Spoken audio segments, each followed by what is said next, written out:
This is an SOS distress call from the mining ship Red Dwarf. The crew are dead, killed by a radiation leak. The only survivors are Dave Lister, who was in suspended animation during the disaster, and his pregnant cat, who was safely sealed in the hold. Revived 3 million years later, Lister's only companions are a life form who evolved from his cat and Arnold Rimmer, a hologram simulation of one of the dead crew. We have enough food to last 30,000 years, but we've only got one After 8 Mint left, and everyone's too polite to take it.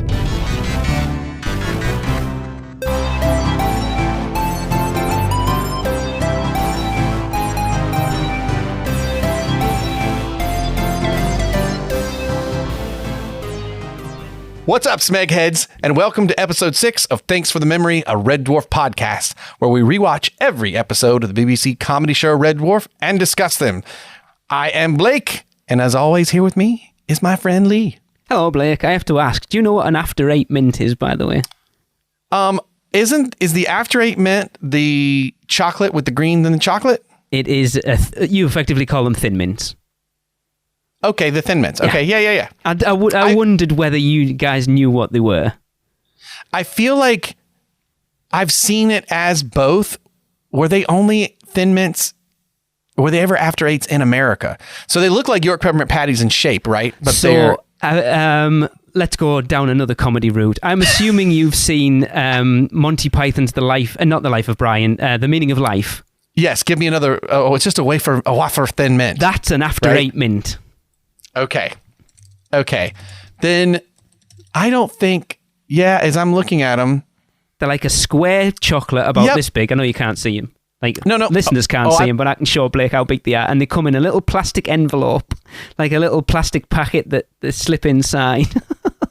They're the most random thing ever, but apparently they were like marketed as like very posh. The only posh dinner parties had After 8 Mints at the end of it. You know what I was thinking of with the chocolate and the green and the chocolate for American listeners, and I don't know if these are in the UK, would be Andes chocolate mints. I have no idea what they are. Yeah, Andes, Andes chocolate mints. That would be the equivalent here.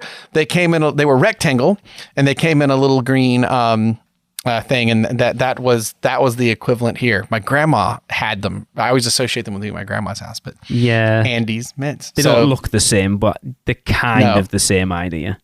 But I feel like, that's still something you'd get now in the UK, right? I feel like I've had one of these with the black little bag. Oh yeah. And you open it. Yeah. They're not posh anymore. No, now anyone can have them.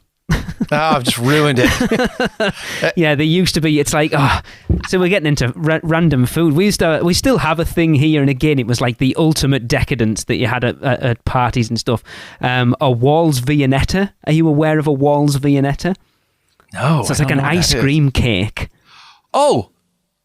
It's like curly. Yes. I don't know how to describe it. It looks like lasagna. Like a ruffled eggs. Yes. That was like the old. So After 8 Mints were in the same bracket as those who were like very posh very posh dinner parties had. It's the Wall's Viennetta. I feel like in the States it was a different. I think it was Breyers had the Viennetta. Okay. Yeah. We've gone off. We've gone off tack very much here. That was great. That's for our other pod, UK American snacks. Absolutely. That we'll be doing. We'll be trading prawn chips and all dressed chips from Canada as we explore all that's left to offer. So of course, let's move on. We are, as we've said, talking about the final episode of season 1, Series 1. Yeah, I can't believe we're here already. It's like, I know there are only 6 episodes, but it feels like we've only been doing the podcast for such a short time, but we're already at the end of Series 1. I nearly said Season 1 again. But it feels like so much happens in these. Even as we mentioned in the previous episode, when episode 6 ended on my rewatch last night, I just looked through the titles real quick and going, oh, yeah. And seeing all the stuff that's going to come and going, gosh, all that happened in the 6 episodes. And it is kind of the same way. We started off talking about how so much that is integral to how the show or the moment, the core lore, for lack of a better term that you want to use now, like it's set up in this first season. Like there's only a little bit of lore that's added, but there are jokes in series 5 that will refer back to the way Lister is about Kachansky or whatever. There's just a ton of stuff that is really set, done, and established here that I think in season 2, the concrete, for lack of a better term, kind of gets kind of set over it. And you're like, that's the way these folks are and what their pasts were and everything else. I was excited. I did the same as you when I finished watching episode 6 again for the last time last night before we recorded this. I was like, I'm just going to have a look at season 2. I was like, oh my God. Like everyone is a yes, yes, yes, yes, yes. As the kids say, they're all bangers. So yes, we are talking about episode 6, which is Me Too. Not Me Too. It's not Me Too. There's no women in it. It can't be Me Too. Let's cut that. Fair enough. We are talking about episode 6, Me², which originally aired in the UK on March 21st, 1988. And as Blake always says, it would have been a couple of months later for it to be out in the US. And the premise for this one is that Rimmer moves into his new sleeping quarters with his holographic duplicate. Lister watches Rimmer's video containing footage of his death, and the two Rimmers start getting into a fight, and Lister decides one of them has to be switched off. I love these synopses because they're like the entire episode in like 3 lines, but it completely sums it up. So I found something weird in the opening of this episode, and I don't know if it's something you noticed, but I wrote this down. The filming of talking about, as the show opens, Rimmer is and Lister kind of going through things in their bunk, and you find out Rimmer's got this video of his death that was filmed that he kind of edited and put together that's like super pompous, and there's like posters and stuff hanging up that, you know, Rimmer's trying to say these are mine, those are whatever, or those posters are yours, but the tack was mine. The blue tack, yeah. But it's weird because if you watch that scene, the filming of the whole talking about Rimmer's death cassette and the posters, this whole opening feels like it could have been like the second episode, and you're learning about their relationship together, as it takes a bit for it to get to the fact that Rimmer is moving out.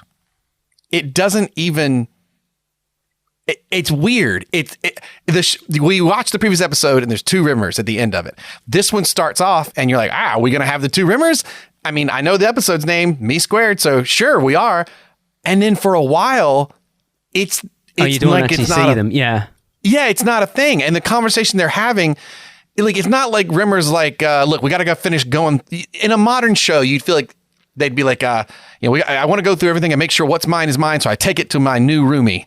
You know what I mean? And you would be setting up this fact. But it's weird. If you go back and watch it, it takes quite a few minutes for it to get to the fact this is being done so that Rimmer can move out. Okay.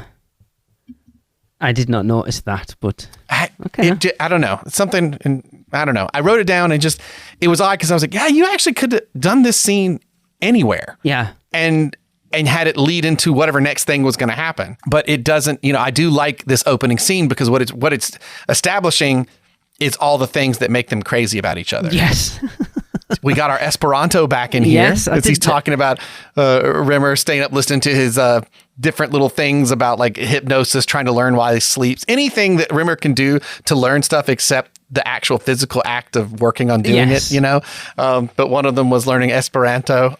So I love that keeps popping up and will continue to pop up. I love we get a call back to the first episode that Rimmer blames Lister for not getting ahead on the ship and that because he incessantly hummed, and that's a nod back to the first one because he was humming and stepped on his foot, didn't he? So he couldn't do his job properly. Because he was humming. That's right. Because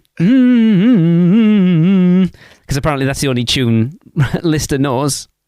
Or the only one they have the rights to do. I mean, that's maybe true. I think they made it up. Well, yeah, we already discovered that between the U.S. and America, there was a couple of songs that had to change. This episode is cool, though, because it does set the lore for not only talking about it, but seeing it, like that Rimmer is the screw-up.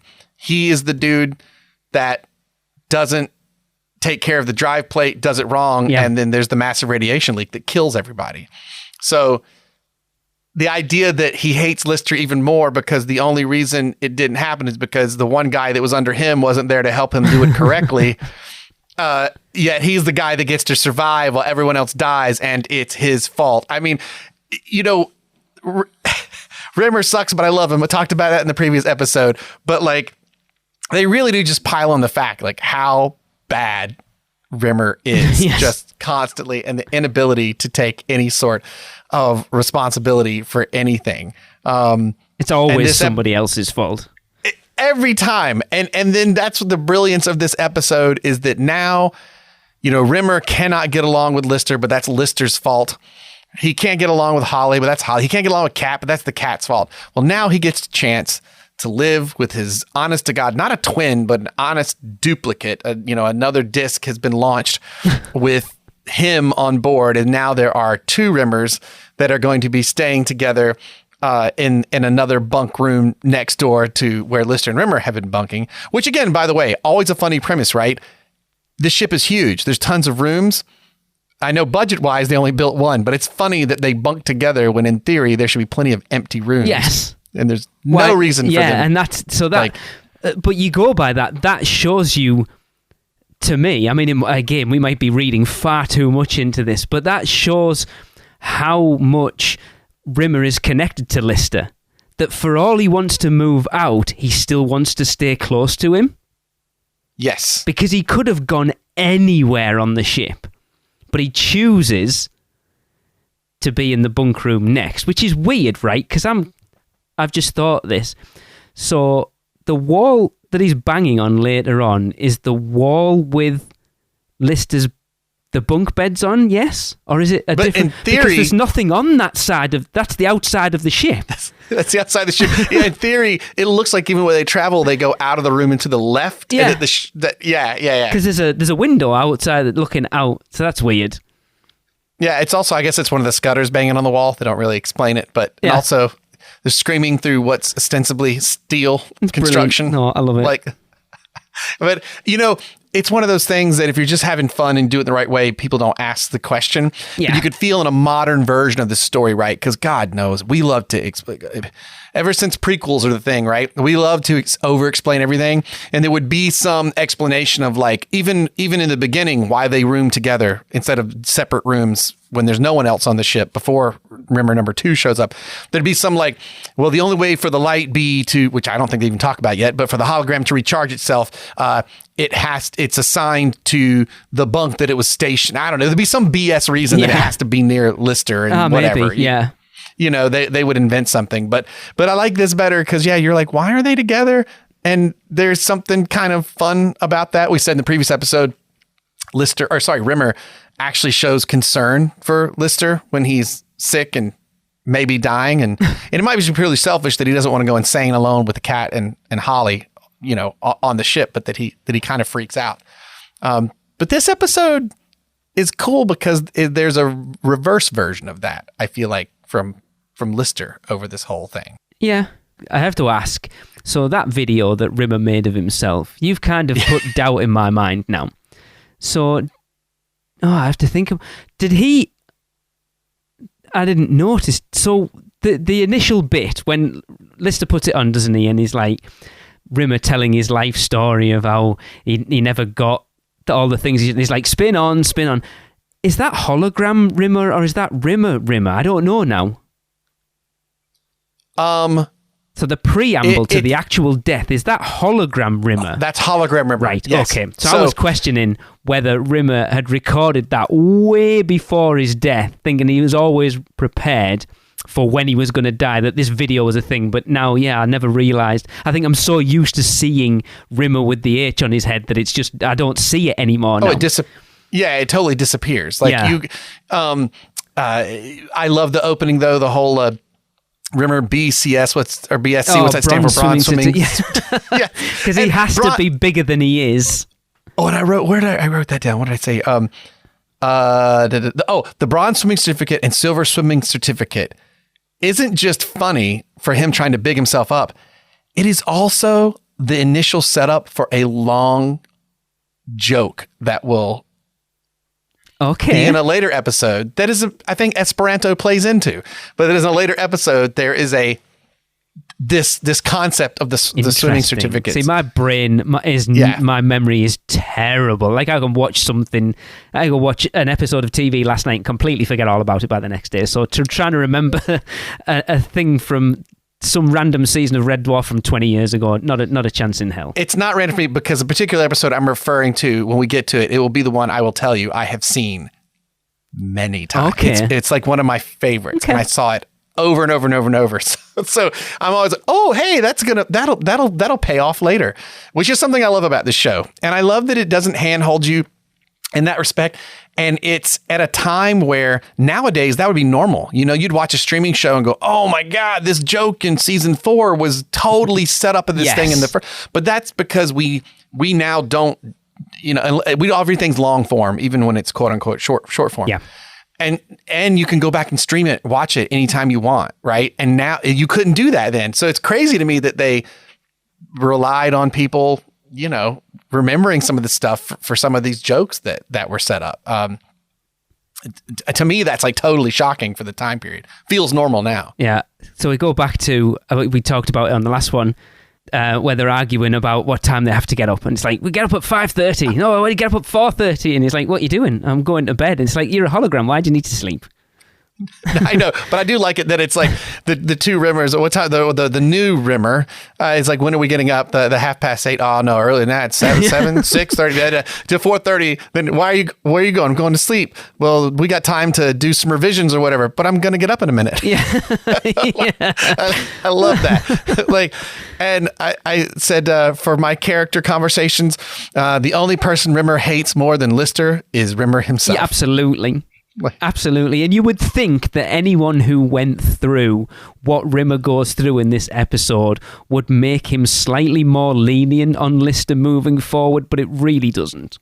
No, even in this episode, it's funny, like his drive to get back to normalcy. When he sees Lister, he still tries to be like completely awful to him. Like when they have the first tiff, doesn't he? Goes back in and he's not like... It's all about the whole thing of him going in is just to get his blue tack back. Yeah, yep, that's all. He's just going to get that. We're not arguing. Everything's fine. I'm just like, have you got that blue tack together yet? I do love, too, this show has some of my favorite thing that would happen in sitcom from the 80s when there was a twin episode where, like, Rimmer walks in and then it's an over-the-shoulder shot of a guy clearly wearing a Rimmer wig. Like, you know. The actual, like, split screen shots were done really well, though.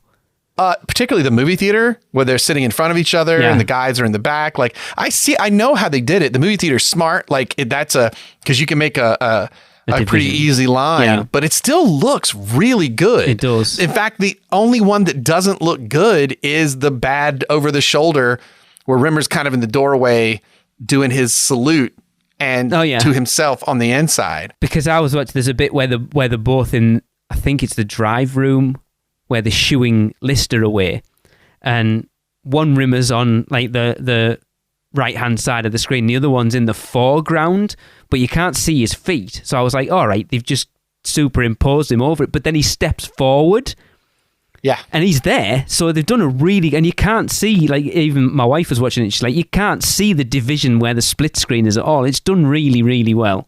No, for the dodgy effects of the hologram earlier, these are actually really good. Yeah. Like, and there's that's the only one I can think of that I'm like, well, I see the trick. Like, you know, you see what's happening, obviously.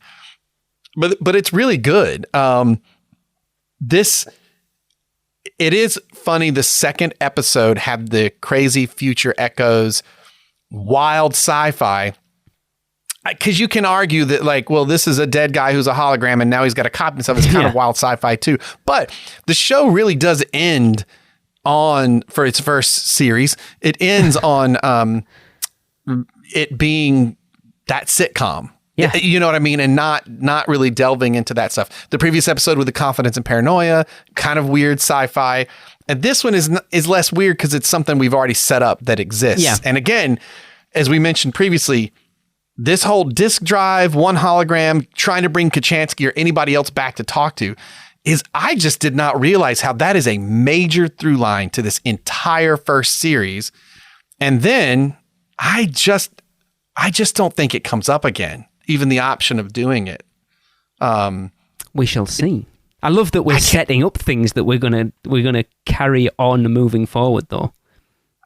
I do love when things pop up that you're like, oh yeah, hey, why did that disappear? Why don't they do that anymore? It's like the time turner in Harry Potter. Yes. You're like, hey, you guys should use that thing again. Yeah. Like, they've been available all this time, but it's like, who knew that R2-D2 could fly? Yet you never see that in any of the ones afterwards.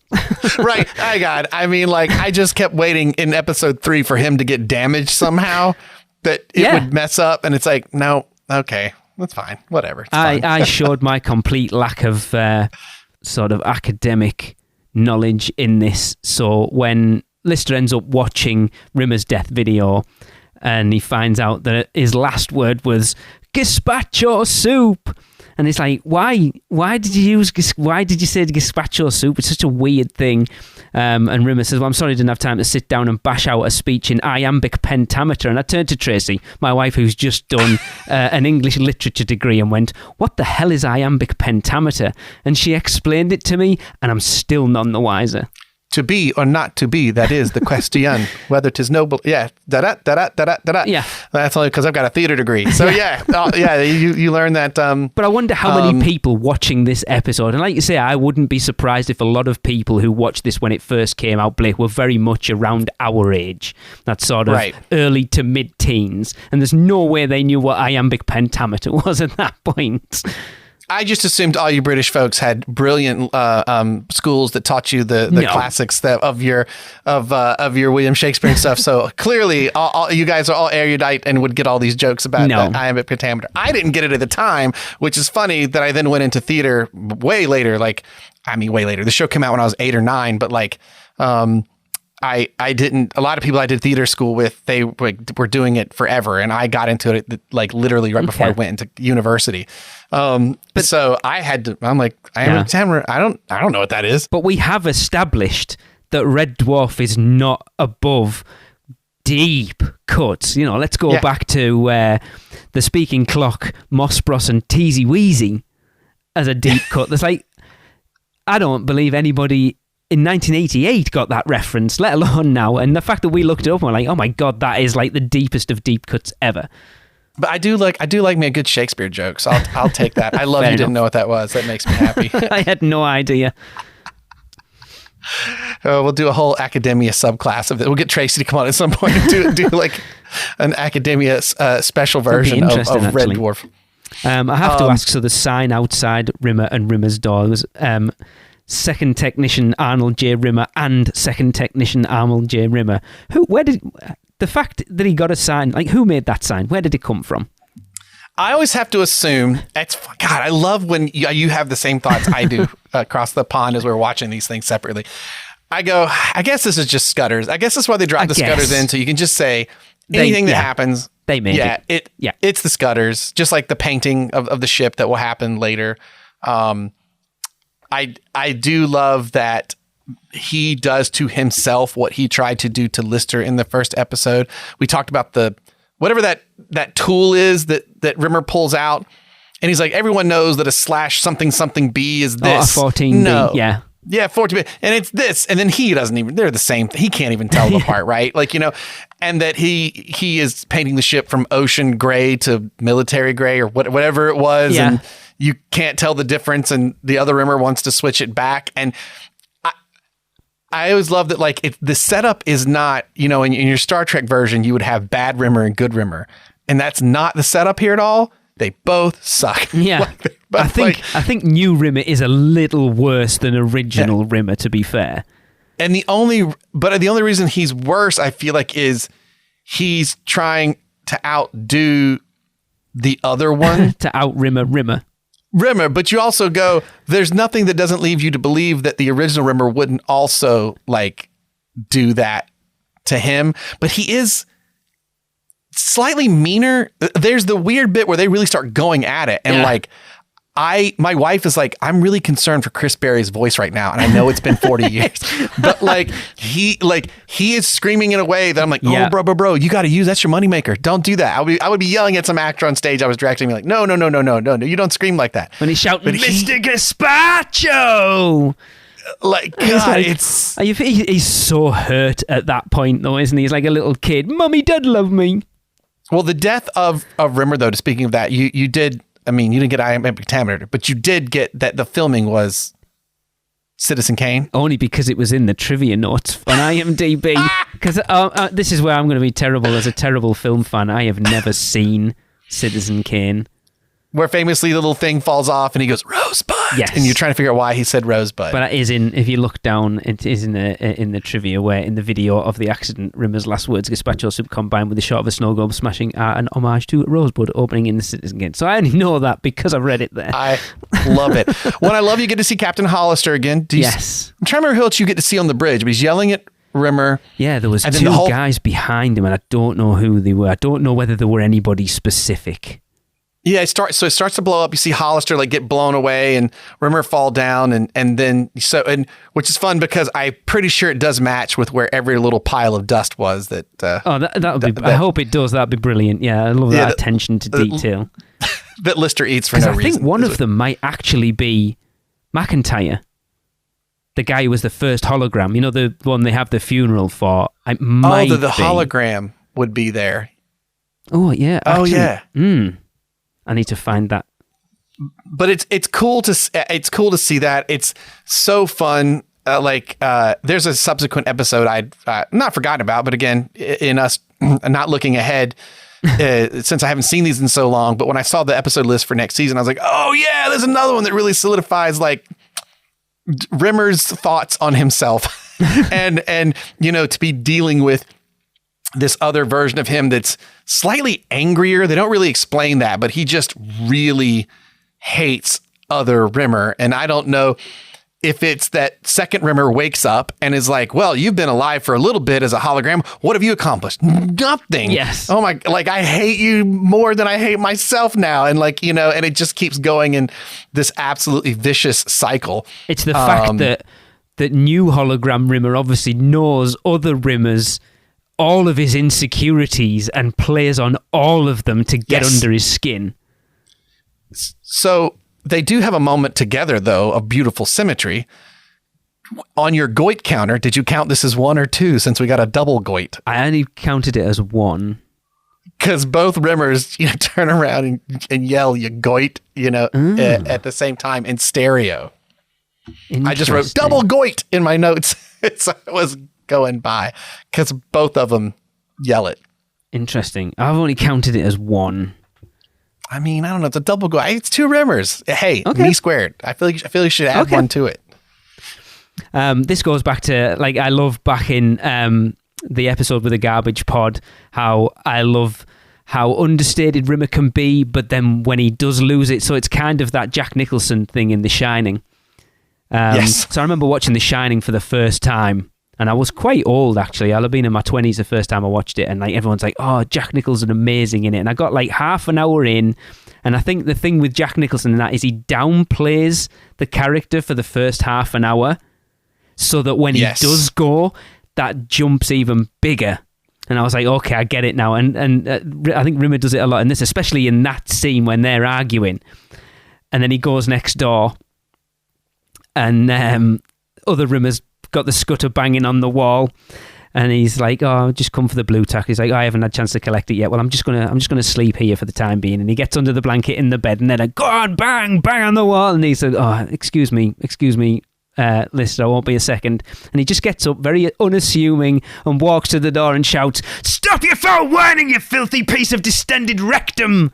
And I just love that it comes from nowhere.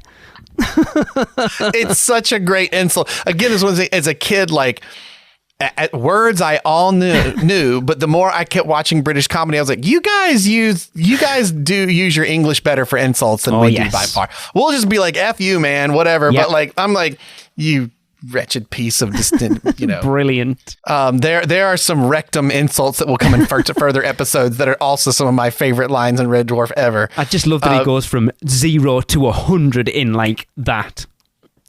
So this moment for me that you're talking about, Roy, when he first comes back is the reverse of the previous episode. In the previous episode, I said it is odd. Like Rimmer gets oddly worried about Lister. Like he still uses it to antagonize him, but he does get, when the guys show up, he's like, you are still sick. As long as they are still here, you are sick, right? And it comes across as concern. Well, The reverse happens this episode when Rimmer comes back from the huge fight where he's really upset, and it's like almost like the bad stage reading, crying like, mommy, love me if you don't stop it. Yeah, he's so upset. But he comes back into the bunk with Lister, and he's just so, hey man, how's it going? Like downtrodden.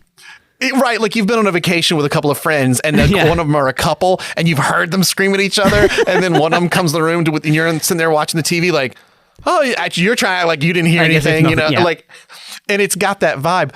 But so Lister hears him coming, and he gets up in the bed, in his own bed, and then, and what I will say lovingly, he acts a jerk to Rimmer when he comes in. So things are normal. Yes. I love it. He does it in a way so that he's like, no pretense of like, I heard you. Is everything okay? Like, he's just like, what do you want? Yeah. You lickety split. I mean, like, he's a total jerk to him, but it's such a sweet kind of almost like brother moment kind of a thing, and he just acts like a jerk to him so that Rimmer can act like Lister doesn't know that he's just been things hearing are just him normal. scream. Yeah.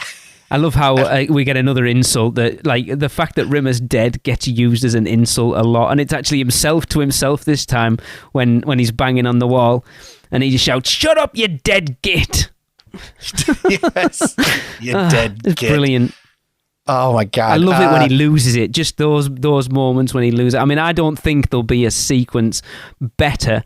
I'll be very surprised if my favourite thing in all of these seasons isn't the bit about the Quagars. I can't see that ever getting beaten, to be honest, because I love that whole section when he just goes from like, shut up, Lister, talking about the bloody cats. I just think that whole thing is amazing. Quagars. It's a name I just made up for them. God, it's so I keep good. listening to that bit from our last podcast, and I'm just like, it's so funny. The bit I could listen to over and over from this episode is Holly. Holly has one of my favorite Holly moments. See, that's interesting. Ever. Because I haven't got anything Holly written down in my notes. But the whole, hey, Dave, you do anything important? Oh, yes. There's the Norweb. He's a power. It's Norweb. Who is it? Norweb. It's the Northwestern Northwestern Electricity Board. And they got the two hyper light speed fighters that are coming to me. He's like, what? The whole like, yeah, you had money in your account, and because you're the only person left, you've got all the money. Yeah. But you left the light on. Yeah, and he's like, why Norweb? Because you left the bathroom light on. Yeah, it's brilliant. But then, see, this to me as well, like, it's funny, and I do like that bit. It's funny I haven't written it down because I do love Holly. But it kind of, knowing what's coming, it kind of all over an episode in the next season. Oh, I'm going to okay, I'll have to see if I pick up on that when I get to it, because I didn't have that thought. To me, the whole thing is funny. Even the joke of like, they're coming after you because you have the light on, and it's like, are you serious? It's April Fool's, and then it cuts back and he's got that Groucho Marx nose and glasses on and everything. Like, but he's still so deadpan while he's wearing those things, and like, well, I couldn't do it in April. The equivalent of like you'd seen it coming or whatever. Like I had to surprise you. But that whole bit could have been in any episode. It means nothing to this episode. It's just, but it's going to feel. I think so. I feel. Looking at this, and we'll get into it obviously when we get into season 2, but I think that little bit there inspired. They were like, so Blake, did you ever watch Spaced? Oh, with Simon Pegg. Thank you. Yes. You know what? I didn't see the second season, and I just realized it got recommended to me. Oh, it's really good. After I bought the second season of Red Dwarf last night, so I'm going to go back and watch that from the beginning too. So there's an episode of that where he's playing Resident Evil all day long, that apparently that episode of Spaced was the inspiration for Shaun of the Dead. When you see it, you're like, okay, I get it. I feel that this little scene here with Holly, with the Norweb and the April Fool's joke, they went, we can do more with that idea. Okay, I get it now. Okay, I see. Yeah. That does make sense to me. And they do, which is what, so like in hindsight, it's one of those things that when we get onto that episode, surprising that we never figured it out. Right.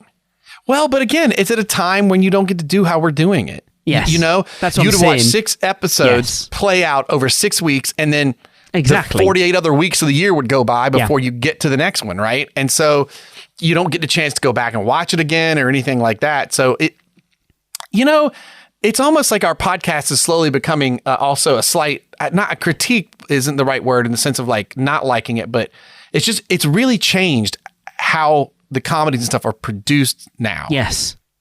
Right? Because you're right.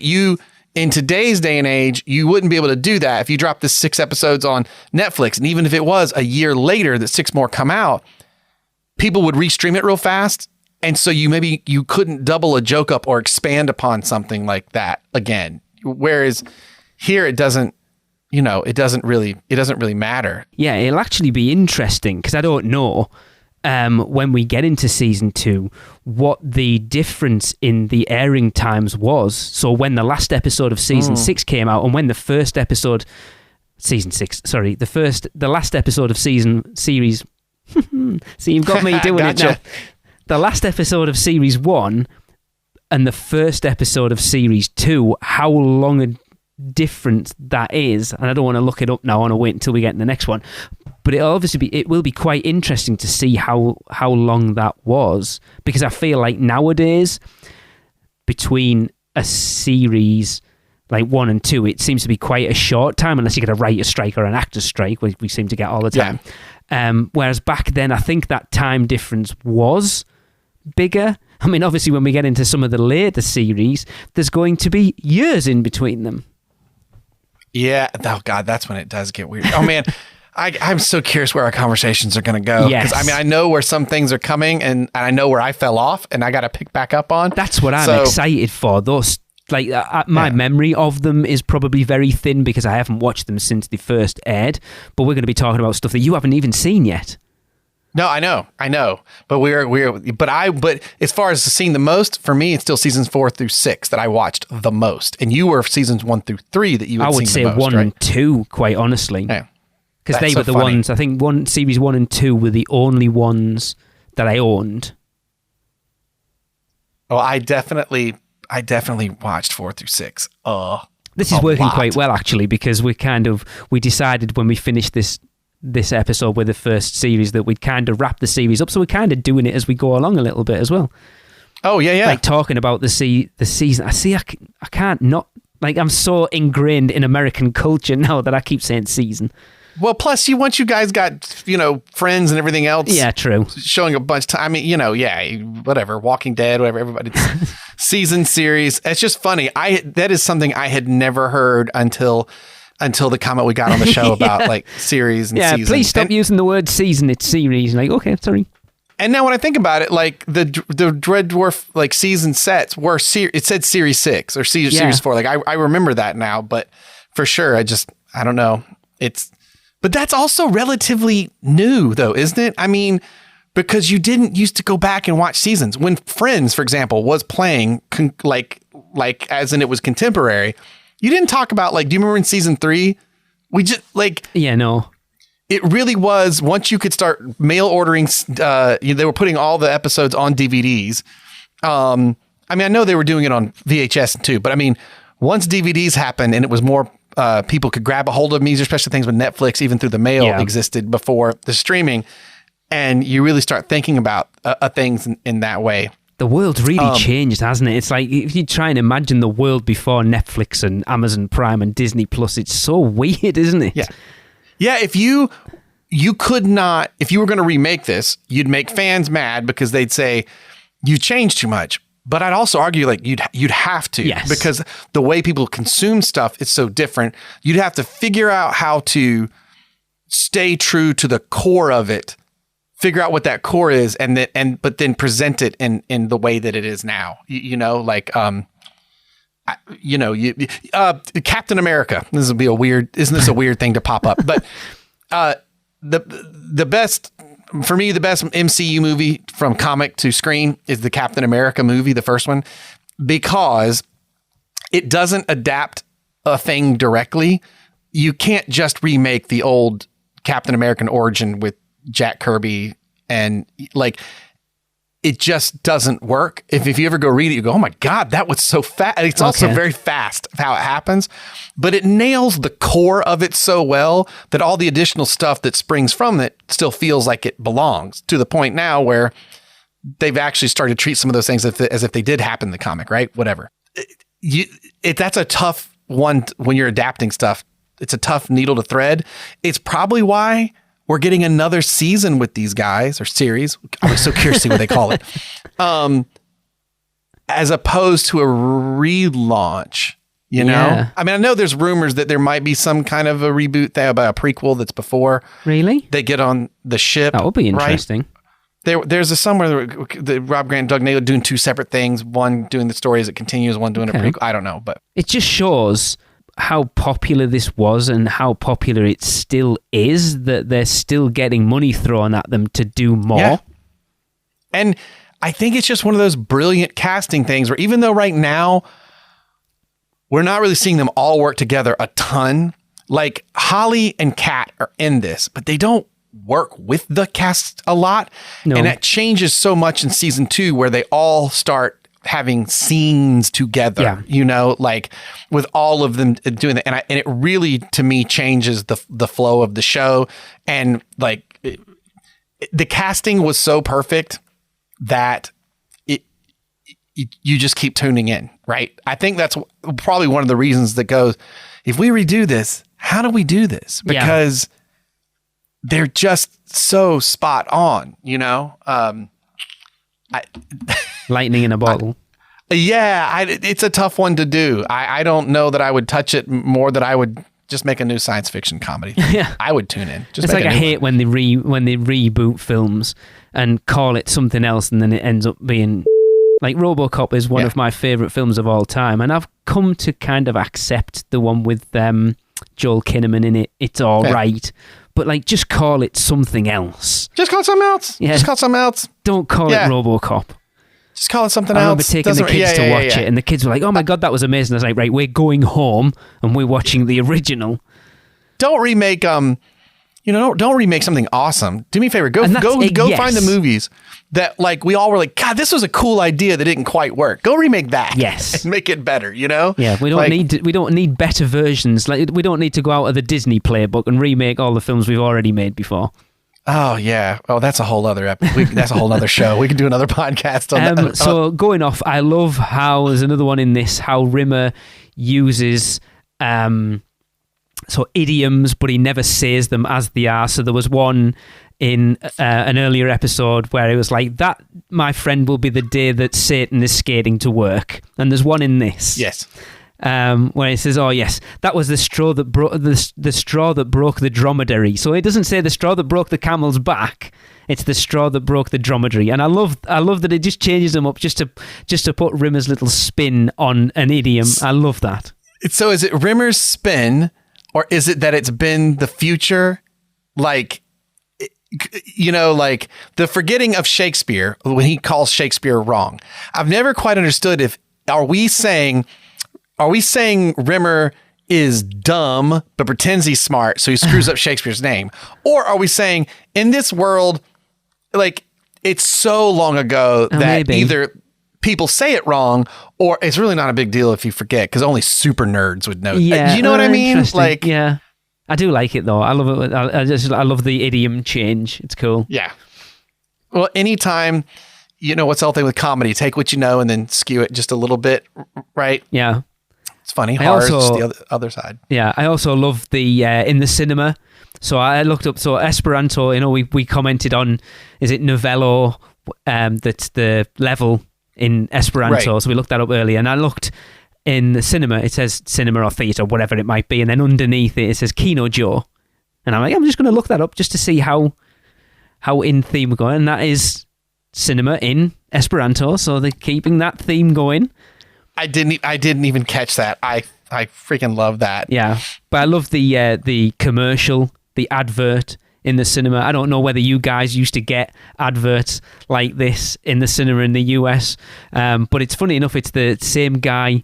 I think he's called Tony Hawks, the guy who did the voice of the food machine at the beginning that had the lisp.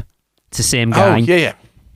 And it's fired from Earth, deep in the heart of the solar system, and you fancy a curry, then why not drop in the Titan Taj Mahal Indian restaurant? Enjoy the first tandoori cuisine at 1/5 zero gravity, just a short spacewalk from this cinema. And I love, we used to get commercials like that in the cinema. You don't get them anymore. It's brilliant. We just get 25 million commercials. Yes, that's true. Yeah, we've had this conversation before, haven't we? Yeah, then 8 trailers, which I'm like, hey, if I choose the Hulu with ads, it's cheaper. Yes. Do I get a discount for this movie at all with all these ads? But then obviously the cinema goes into referencing Rimmer's death scene because he's like, oh, what's playing? It's like, oh, it's Citizen Kane. Except it's a cartoon. Yeah. A very strange cartoon at that.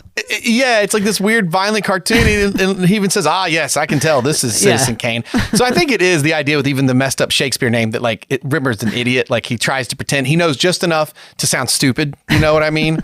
But he keeps saying that. And I keep wondering, like, what's the cartoon? I wonder what it is. I mean, I'm sure they couldn't just play it for the rights, or I'm just not sure what was going on there, but they're watching that cartoon. And I also love, though, it's a little thing, and I know it's to get everybody in the room, but Lister and the cat are hanging out again. And like, and they're hanging out close together. And he makes fun of him for how he's eating and stuff like that. But like Lister's quest for companionship, it's funny how as soon as Rimmer 2 shows up and he keeps calling him, how's the wife, and makes Rimmer mad when he asks him that. So that just to jump in there, sorry, Blake, that is one of my funniest lines, because I used to quote that all the time as my sarcastic laugh. So when Rimmer comes in and Lister asks him, how's Mrs. Rimmer? And he says, oh, tee-hee hoddle ha. And I used to use that all the time. I just thought it was hilarious. Sorry to interrupt. I love in this episode when Lister imitates Rimmer, like, and he gets that high-pitched voice going when he starts like making fun of his voice. God, I love it so much. But you see, but Lister's like hanging out with the cat, and it's like a little thing, but like his companion is occupied now as much as Rimmer, he doesn't want to think of him as his buddy, as his companion. Yeah. So you start to see him more with the cat. And again, it's one of those things, I don't even know they were thinking of that. As far as like, it's just, here's your other cast member, you're putting them together because Rimmer's doing this over here. Put these guys close together so we can split the room in a way to make sure that our special effect still works. The movie theater special effect, though, and you mentioned this earlier, is awesome. Yeah. That split screen works so well. Which, it's funny how that's the movie theater and how the two Rimmers act toward each other sets up the end of the show. This show is brilliant for like, because the end of the show is, all right, in the movie theater, Lister's like, we can't do this anymore. You guys, these two of you suck. One of you has to go. Literally, Lister's like, one of you is dying and the other one gets to live. Who's it going to be? I'll do it by playing eeny, meeny, miny, mo, basically. Like, that's like a horrific concept. But it comes out of an argument in a movie theater, and that's that gets you to your climax. And I love that. Then it's like, it's going to be you. Yeah, I get to stay. No, you're gone. You're gone. You had a chance, whatever. Meet me in the drive room. And that they're in the drive room. They're there. Rimmer 2 is being a jerk, and Lister kicks him out, says, I don't want you in here. He's like, but there's no entertainment on this place. I can't even see the odd execution, and then walks out. And I love that Rimmer 1 comes in wearing like the officer and a gentleman outfit. If you know that movie. Like, 5 years long service, 10 years long service, 15 long years. I tell you what the funny bit of that joke is. He's like, I didn't know you had any medals. What are they? He's like, 5 years long service, 10 years long service, 15 years long service. Then he has to pause before he says. And then he's got, did you notice there are like check marks above it? No. They're just check marks. Like, I was like looking at the whole thing and you're like, what is that that's on his uniform? It's just ridiculous. And of course, that length of service will play into what we're about to hear, because this is a guy, we kind of skipped over Lister gets hold of Rimmer's diary. And I love the first entry, January 1st. I'm going to start this diary so that in the future, other cadets that are, want to strive to become an officer will find wisdom in here, something like that. And then turns the page. Next entry, July 17th. It's like, and Margaret's birthday or something random like that, isn't it? Yeah. And then you get to one's Gazpacho Day. And he's like, well, she still doesn't know. And we got the scene. He's gonna cut him off, and this goes back. We get one more weird, dumb hologram thing. Give him some shots of whiskey, and so he just it's every time they do this, I'm like, I know what you're going for. It's like you did one too many or not one enough. It's not funny. Like it's like give me a shot of whiskey. He goes, give me another. But I do love the how do you want it? Straight. With some lemonade, a slice of lime and strawberry, whatever. I friggin' love his order. But he's like, give him a shot. He's like, give me another shot. Make it a double. And it's like one too many. And it either needs to go one. I don't know. See, I never felt that was awkward. I know we've discussed a lot of that before in previous episodes where they've been a bit. I didn't feel that with that one, to be fair. But it just cracks me up because I thought, well, there's another one of Lee's necrotic exercise moments. Yeah, it's funny though, isn't it? I think that one would work though, because that plays into another episode we're going to get to in the next series, which is my favourite episode. That will play into that. But so we can have holograms get drunk. Yes, of course. This kind of brings me up into something that's kind of around this point. So we get the whole thing that plays out for a long time, that Rimmer believes he doesn't have the right parents. He always says, I didn't have the right knobby parents. And he references one of the other officers, Todd Hunter. Yes. Right. And he was like, oh, I bet Todd Hunter was fed gazpacho soup the moment he was on solids. I love that. No, I bet he was breastfed with it. One side gazpacho soup, the other side freely dispensing chilled champagne. Right? It's hilarious. But Todd Hunter, this brings me up to a fact that I found out recently. And I have seen every episode of this show, a few of them multiple times. So his name is Todd Hunter, yes? Yeah. Like Arnold Rimmer, Dave Lister, Todd Hunter. Yes or no? Yeah. No. His name is not Todd Hunter. His name is Frank Todd Hunter. Oh my gosh. I just pulled it up. I always thought it was Todd Hunter, but it's Todhunter. Because they all refer to each other by their last names. So it's Rimmer, Lister, and Todd Hunter. And I was like, someone in one of the Red Dwarf groups that I'm in referred to him as Frank. And I'm like, who? So you know what's interesting? The novels that I read, he was Chris Todd Hunter. That's interesting. That is so weird.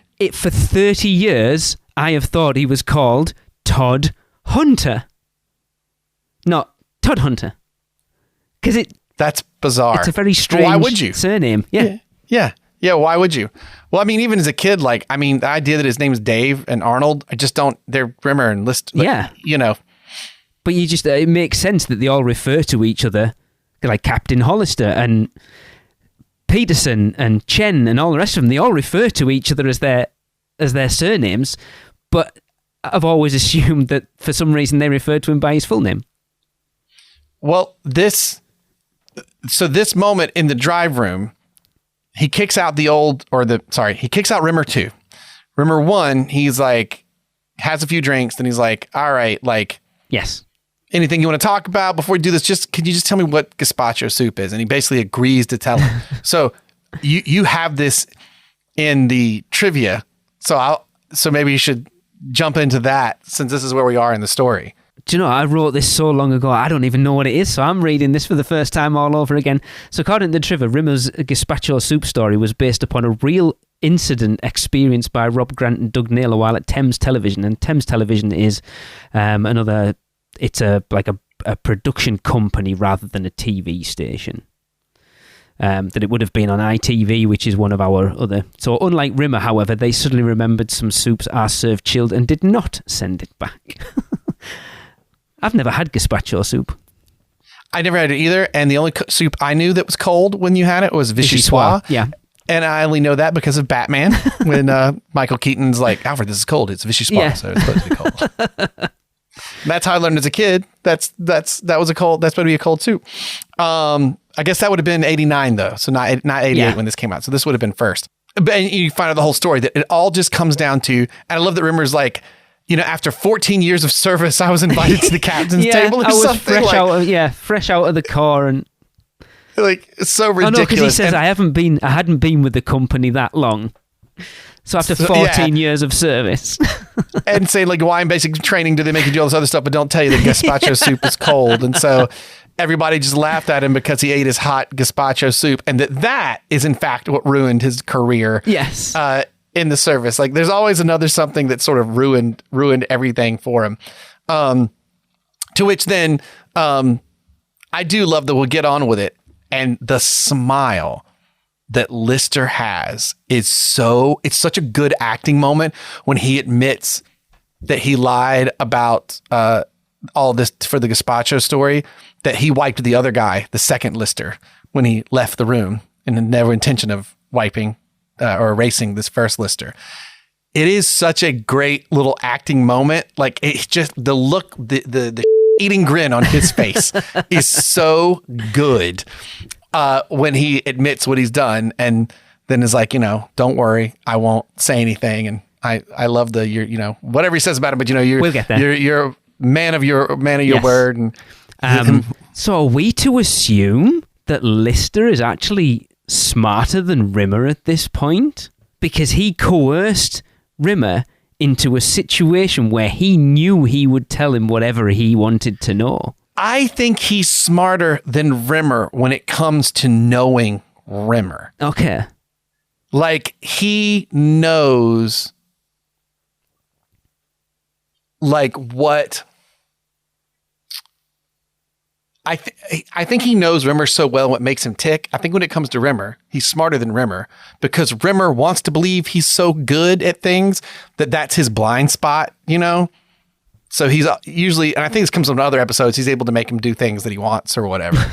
And that's kind of like, it fits it, right? Like Rimmer would just call that as Lister being like sneaky street smart or whatever, not really intelligent or whatever you want to call it.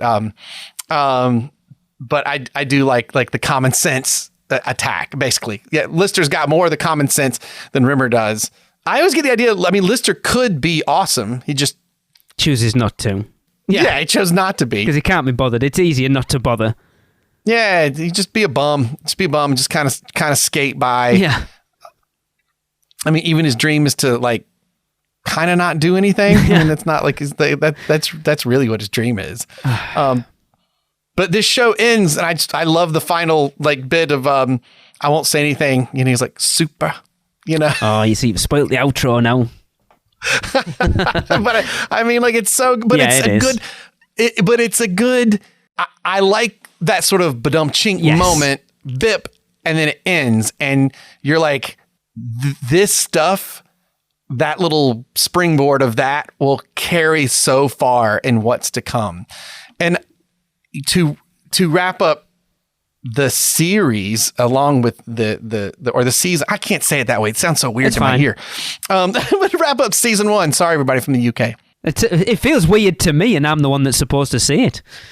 But wrapping up season 1 at the end of this, you're like, yeah, man, I can't wait for more. And I also love that so many of the things that got established, they don't have to rehash. They can just build upon. Yeah. And it gives them the chance to. Right now, we said it. Other than stepping outside in the previous episode for a quick moment, they never leave Red Dwarf. No. And that all changes as we move forward, and sort of the world, not only the world expands for the story of the show, but literally where they film things at and do stuff starts to expand and change for the show. And the show gets I think the show gets the better for it. Yeah, instantly. Episode 1 of series. See, I can't even say it now. It feels weird. Of series 2. part of it does not take place on Red Dwarf. Right. And it's an instant change. It's like a bit of energy.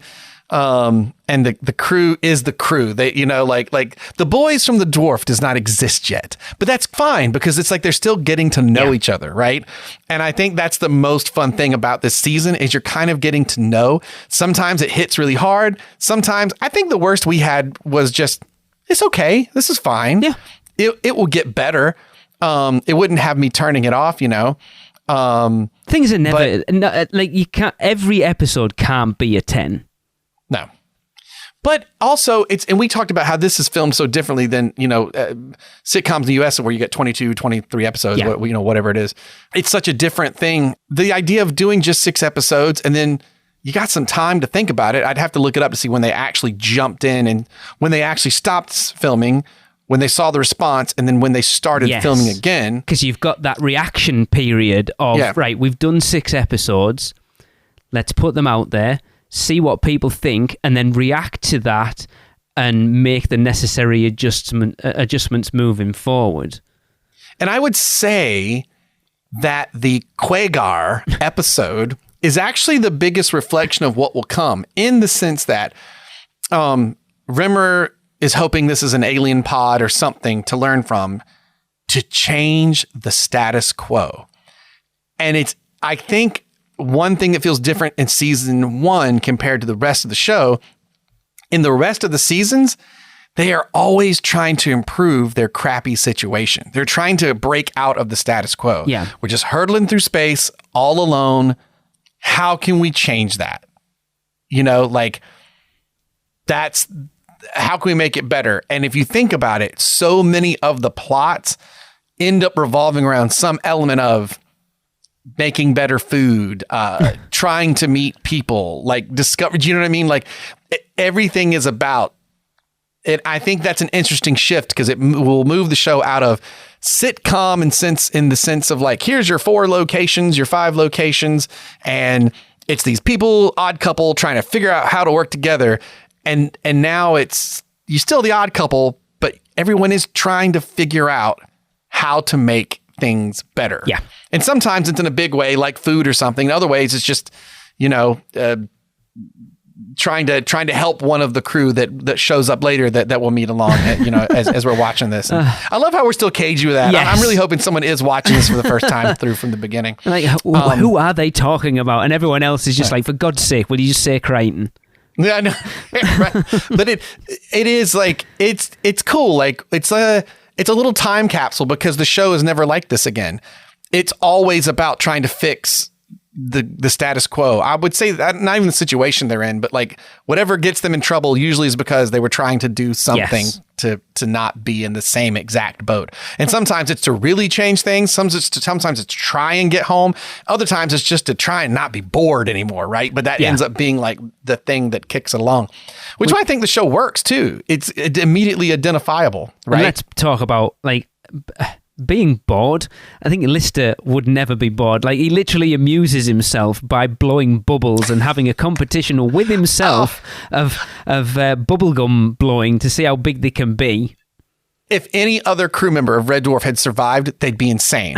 But he is having a great time. Yeah. He's Rimmer's gone. Yeah, I'm going to... And then that bubble he blows up to, I know what that is. That's that thing that wasn't chewing gum. Did you ever see them? It was this pinkish stuff you put on a little tube. I'd sometimes get people hand them at Halloween. Oh my God. It's the weirdest thing because it's why he's able to grab it and put it down. It's not chewing gum. I'm going to have to look it up. It's a weird toy that I never got it to blow up quite right. Okay. It's a bizarre thing. Sounds weird. So, so what are you giving this episode then, Blake? It's probably higher than it ought to be. But I give it an 8 because I come out of this really excited to see what's going to come. The fight between the 2 Rimmers gets a little tiresome a bit. The 0 to 100 stays at 100 for so long that it's funny when it comes out of Rimmer 1, but Rimmer 2 it's just almost too much the whole time. Not a chance to breathe there, but. The stuff you're talking about, Lister getting one up on Rimmer because he knows how he ticks and all these things, and Lister I hate Rimmer, but he totally saves the right one. Yeah. Like, he does the right thing. And that is the weird thing about Lister too, that I also think is something that Rimmer hates about him. He still is a guy that will do the right thing. Yeah. Even though he's kind of this slob, where Rimmer is not. He'll do the right thing for himself, Okay. Well, I think I'd give it a 7. I do like it, but it's not the best episode of the series. Yeah, I think for me, it's the finale. It's ended strong. Yes. I love the joke at the end. That end, some of the other episodes kind of at the end. This one, I like that end a whole lot. And it's like, I just want to see more of these guys together. I mean, the interesting thing is, there's a last piece of trivia there that I put in for you, Blake, that would have made this episode very, very different. Oh, yeah. That the original script, Lister had a hologram clone, not Rimmer, which would have been, I don't even know how you would have written that in. I mean, I'd still watch it. If they filmed that as one of the new episodes they're doing, I'd watch that in a heartbeat. I'm surprised a lot of this stuff hasn't come back in. Do you know what I mean? Like, if they had original scripts for this, you think, that's a good idea. Let's revisit that way down the line. But as far as I can remember, it doesn't. But I don't know how you would explain how it would have been Lister. I don't think... I mean, technically, I guess you could launch anybody, right? They would have a constant backup, Hollywood? Yeah. I don't know how... I mean, if Kachansky has one and Rimmer has one, surely everybody has one. Yeah, I'd have to go back and look. But I also do like that. I keep saying these foundations of these characters are start to get set very strong, but they do all grow a little bit. It's kind of growing at a slug's pace. Yeah, they do grow, and I do enjoy that. Like, particularly as we move forward with Holly and Kat, we'll get more out of them. Excuse me. We have our ratings, and for us, I said an 8, you said a 7 for this one, and then we said. For you folks listening, why don't you send us your overall rating for series 1 out of 10. Or 10. That's weird when you read that written out. What would you have given the whole... So it's difficult, isn't it? So we've done each episode ranking like out of 10. What would you give this season in hindsight now, Blake, as an overall rating out of 10? It's difficult, I know, because you kind of know what's coming and you're going to have to... Especially the next one. The next one might be a 10 out of 10 for me, honestly. I think I would give it a 6 that had moments of 8 that make me want to keep watching. But I think if I pushed them all together, if you launch this show today, it would not get a second season. Okay. Probably not. And I think that is the thing that actually sucks for today's modern stuff. Some shows get a chance to breathe because you don't have to have instant success. Or back in the day, you could let shows breathe a little bit and they would become fantastic, right? They'd be like, you know what? People are tuning in, so let's give it a chance, right? Because you weren't tracking like social media buzz and all that crap, right? Because when I say that, I don't mean that it's a bad show that shouldn't have. No, it should have. But I think... For me, this is the equivalent of, you got to watch the show, but you might want to kind of watch the first season, but it really picks up on the second season. I always hate when people say that to me, but it's a little true. I was going to say exactly the same. Yeah, you've got to stick at it because it gets better. Yeah. And I'm like, in today's society, if it doesn't grab me in really one episode, I'll give it maybe 2. Then I move on. But you know what it is too? We have so many options. And as a kid... I would watch anything, as I said earlier on, that was science fiction or whatever, because I couldn't get enough of it and it wasn't prevalent. So to see something like this, I didn't care if it was a comedy or whatever, I was going to watch it, and then like it turned out that it was funny and it kept me going. So yeah, I mean, I say a 6, but I think I'm doing that because in the previous episode, we talked about, like, I need to get better at like honestly assessing. 6 means it's better than fine. Yeah. Like it's good. And I want to see more of it. And I do this. Series 1 for me is a 6. The characters are a 9. Okay. And that's what would keep me going on, So even when I say things like, gosh, this delivery is not that great or this moment doesn't hit that hard, I still love that it's happening and the people that are doing it. So interesting. Well, I'd give it overall a 7, I think. It's not tip top.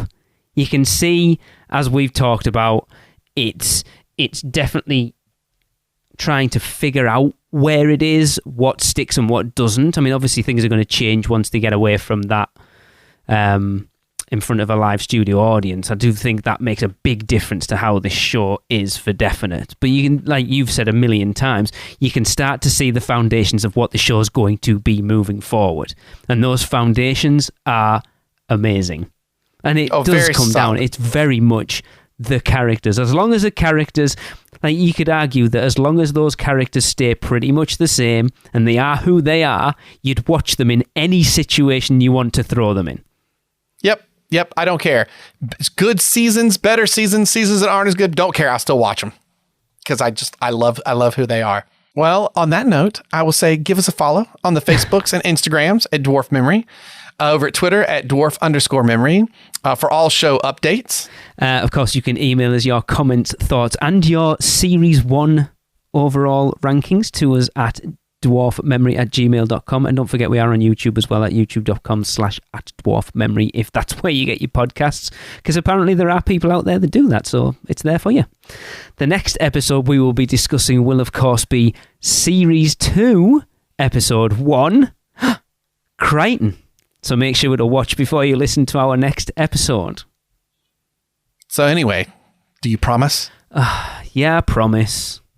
Do you swear absolutely? Look, I swear absolutely that I promise that I will never mention gazpacho soup again. All right. You're a bit of a slob, Lee, but when it comes down to it, you keep your word. This time, I'm going to believe you. Let's go have another drink. Super.